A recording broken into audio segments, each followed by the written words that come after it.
नमस्कार दोस्तों, आप देख रहे हैं HBN news 24 the real story episode. और आज के हमारे स्पेशल गेस्ट हैं मेजर रोहित कादयान, जिन्होंने खेल के क्षेत्र में भारत का नाम काफी रोशन किया है। और आज हमने बहुत ही रिक्वेस्ट करके इनको हमारे शो में इनवाइट किया ताकि हमारी यंग जनरेशन को ये खेलों के प्रति जागरूक कर पाए। रोहित जी, बहुत बहुत स्वागत है आपका हमारे स्टूडियो में। Thank you. रोहित जी, मैं जानना चाहता हूँ कि आपने अपनी जर्नी कैसे स्टार्ट हुई, आपकी एजुकेशन, आपका बैकग्राउंड कैसा है, कुछ हमारे दर्शकों को बताइए। I was born in Chandigarh only and schooling मैंने इनिशियली मानव मंगल स्कूल और उसके बाद 20 मॉडल से मैंने अपना 10th और +2 किया। एंड उसके बाद मैंने कॉम्पिटिटिव एग्जाम क्लियर करके इंजीनियरिंग ज्वाइन किया Thapar institute of engineering technology Patiala में, जहाँ पे मैंने स्पोर्ट्स में वहाँ बॉडी बिल्डिंग की तरफ मेरा रुझान था, तो मैंने बॉडी बिल्डिंग किया वहाँ पे। एंड वहाँ पे ऑल इंडिया इंटरयूनिवर्सिटी बॉडी बिल्डिंग में भी पार्टिसिपेट किया मैंने यूनिवर्सिटी की तरफ से। और एथलेटिक्स का भी वहीं से 3rd ईयर में मैंने पार्टिसिपेट करना शुरू किया वहाँ पे। मेन इवेंट्स मेरे 800, 1500 मीटर और 5000, 10,000 मीटर तक भी मैं वहाँ करता था। और मैं यूनिवर्सिटी में भी सेकंड बेस्ट एथलीट रहा हूँ वहाँ, तो दोनों में मेरा वो चलता रहा। उसके बाद फौज ज्वाइन किया मैंने। फौज आपने कौन से, कितना टाइम हो गया आपकी ड्यूटी को? अभी तकरीबन कौन से साल में टेंटेटिवली आपने? 2004 में कमीशनिंग है मेरा, 2004 का कमीशनिंग है। तो फौज में जाने के बाद भी आपको पता है कि फौज में जैसे ट्रेनिंग होती है फौज की और फिजिकल एक्टिविटी रहता है काफ़ी, तो उसके बाद भी इसको मैंने जारी रखा। एंड वहाँ पे भी इनिशियली मैंने फिर लिम्का बुक और रिकॉर्ड्स में भी 2 रिकॉर्ड बनाए जो नेशनल रिकॉर्ड है आज भी। किस प्रकार के रिकॉर्ड है, मतलब कौन से खेल और से संबंधित है? वो एक पहला मैंने रिकॉर्ड जो 2011 में किया था वो बैकवर्ड रनिंग 5 किलोमीटर था, 5 किलोमीटर उल्टा दौड़ने था, 29.5 मिनट में किया था मैंने जोधपुर में, जो आज भी स्टैंड कर रहा है। एंड उसके बाद कुछ गैप था बीच में। 2017 में जो है मैंने टो टचेस किया है, 30 toe touches to a horizontal loop, जिसको मंकी रोप भी बोलते हैं, जो किसी भी हॉरिजॉन्टल गैप को कवर करने के लिए हम यूज करते हैं। तो उसमें 30 टो टच 1 मिनट में, वो भी नेशनल रिकॉर्ड है। तो उसके बाद 2019 में मुझे पता लगा कि एक मास्टर्स कैटेगरी होता है एथलेटिक्स का, जिसमें 35 इयर्स के ऊपर वाले लोग पार्टिसिपेट कर सकते हैं। तो ऐसे ही मैं वहाँ पोस्टेड था अमृतसर में, तो मुझे पता लगा पंजाब स्टेट का एथलेटिक मीट हो रहा था, तो मैं ऐसे ही पार्टिसिपेट करने चला गया। काफ़ी समय हो गया था प्रोफेशनल एथलेटिक्स किए, तो ऐसे ही मैंने इवेंट्स भर दिए 100, 200 और 400 मीटर में। तो वहाँ पे मेरा 200 मीटर में सिल्वर मेडल आया, तो वहाँ से मुझे थोड़ा और मोटिवेशन मिला कि अभी तैयारी इतनी नहीं थी, फिर भी एक मेडल आ गया, तो और तैयारी के साथ तो काफ़ी अच्छा किया जा सकता है। तो आर्मी की तरफ से भी आपको सहयोग मिलता रहता है इसमें? आर्मी की तरफ से सहयोग मिल रहा है अभी क्योंकि गवर्नमेंट ऑफ इंडिया की स्पोर्ट्स पॉलिसी में मास्टर्स अभी इतने अच्छे तरीके से आया नहीं है, हाईलाइटेड नहीं है, बट अब धीरे धीरे हो रहा है इसमें भी काफी जिससे, और आर्मी का काफी सपोर्ट मिला है मुझे इसमें। सो उसके बाद मैंने फिर पार्टिसिपेट करना शुरू किया, फिर नेशनल्स में गया। नेशनल्स में 400 मीटर में गोल्ड मेडल मिला मुझे 2020 में। और फिर मुझे कुछ 1-1.5 साल के बाद रियलाइज हुआ कि अगर मुझे और अच्छा करना है एशियन लेवल या वर्ल्ड लेवल पे, तो इवेंट थोड़ा सा देख के और चूज करना पड़ेगा, बिकॉज ये थोड़ा सा फास्ट इवेंट्स होते हैं 100, 200, 400 में। जी बिल्कुल। सो मैंने देखा इंड्योरेंस लेवल अच्छा है, और फौज की ट्रेनिंग के बाद आपका काफी लंबा समय दौड़ते हैं, इंड्योरेंस काफी बढ़ जाता है। तो फिर मैंने 800 और 1500 मीटर पे फोकस करना शुरू किया, और मेरे कोच हैं दिल्ली में, तो उन्होंने भी काफी मेरे को हेल्प किया।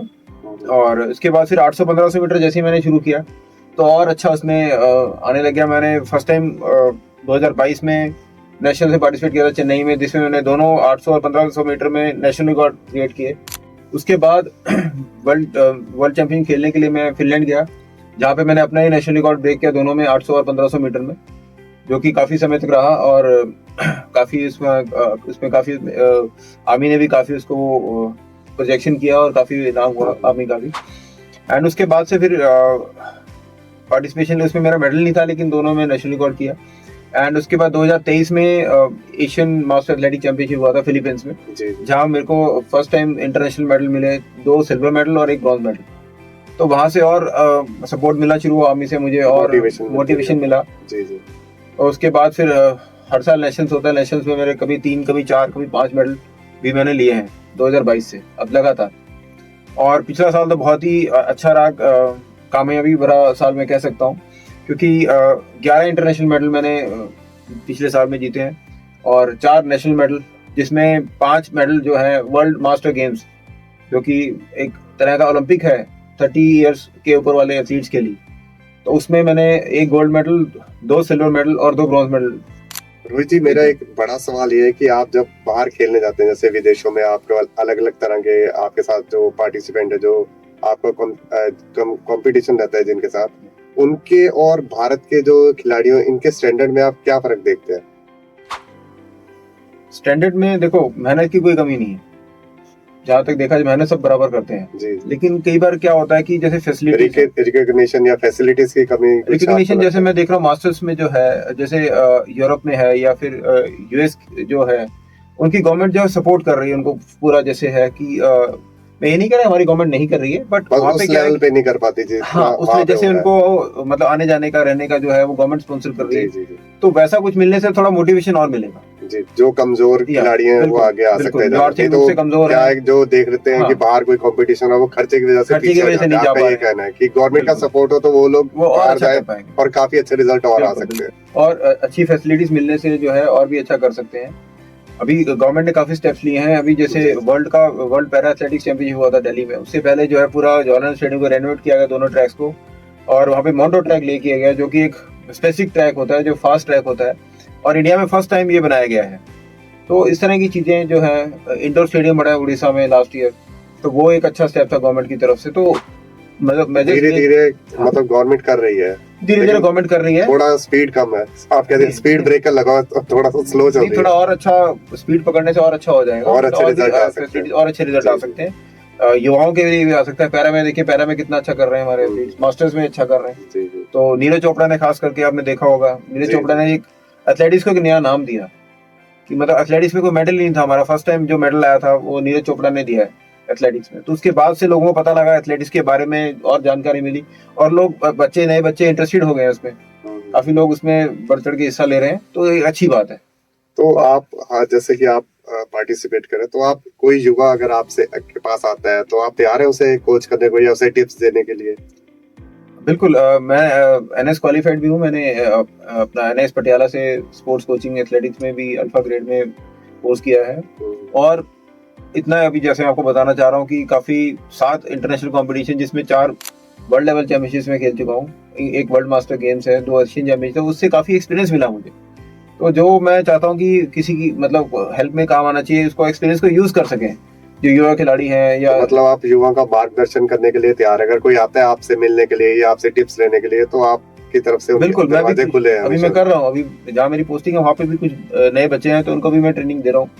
तो इसी तरह धीरे धीरे जो है और हम अच्छा कर सकते हैं। युवाओं के लिए कुछ खास मैसेज? युवाओं के लिए मैसेज मैं यही देना चाहता हूँ कि जो है, आप जो भी काम कर रहे हैं, पढ़ाई कर रहे हैं, जो भी कर रहे हैं, फिटनेस के प्रति जागरूक रहें, क्योंकि फिटनेस जो एक ऐसी चीज है कि उसमें काफी मतलब लैग कर रहे हैं आजकल। यंग बच्चों को हार्ट अटैक हो रहा है, किसी को कोई प्रॉब्लम हो रही है, डायबिटीज की प्रॉब्लम हो रही है, किसी को कुछ हो रहा है। तो ये सब प्रॉब्लम इसलिए आ रही है बिकॉज उनको आइडिया नहीं है, फिटनेस के प्रति जागरूक नहीं है। और आजकल जो खाने पीने का भी जो हो गया है काफी, वो जैसे जंक फूड हो गया, या जैसे कई जगह पे नशे की आदत पड़ जाती है, तो वो सब चीजों में ना पड़े, अपना एक हेल्थी रूटीन रखें, और इससे आपको आगे भी मदद मिलेगी। आपके आगे आने वाला समय है जो काफी अच्छा रूप से निकलेगा, मतलब बुढ़ापे में भी आपको कोई दिक्कत नहीं होगी। जैसे आप कहते हैं age is just a number, तो ये बहुत सही है। बिल्कुल, एज का कोई मतलब वही नहीं है। अगर आप रेगुलर एक्सरसाइज करते हैं और फिटनेस पे ध्यान देते हैं, तो एज का आपको फर्क ही नहीं लगेगा कभी। जैसे मैं 25 साल की एज में मतलब एक्सरसाइज करता था, या जो मेरा रूटीन था खाने पीने का, वो आज भी है, कोई चेंज नहीं है उसमें भी। तो ये थे हमारे साथ मेजर रोहित कादियान, जिन्होंने उम्र के बंधन को तोड़ते हुए भारत का नाम रोशन किया है, और हम उम्मीद करते हैं कि आगे भी भारत का नाम रोशन करते रहेंगे। रोहित जी, आपने अपना कीमती समय दिया, बहुत बहुत धन्यवाद। Thank you.